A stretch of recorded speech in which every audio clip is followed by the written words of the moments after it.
Note করে নিন।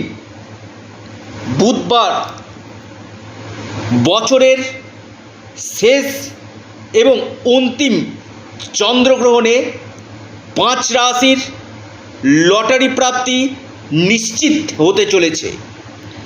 Very very important video. আপনারা ভিডিওটি প্রথম থেকে শেষ পর্যন্ত আলোচনাটি অবশ্যই শুনবেন। দেখুন, মীন রাশিতে এই গ্রহণ হচ্ছে এবং পূর্ব ভাদ্রপদ নক্ষত্রে এই গ্রহণ কিন্তু চলবে। এই দিন আপনার অর্থপ্রাপ্তির প্রবল যোগ রয়েছে আপনার 5 রাশির। তার আগে আবারও বলছি, ভিডিওটি আপনারা একটু মনোযোগ দিয়ে শুনবেন। কেটে কেটে বেরিয়ে গেলে আপনারা অনেক কিছু মিস করে যাবেন। এই প্রাপ্তি তো হবে, কিন্তু আপনাদেরকে কিছু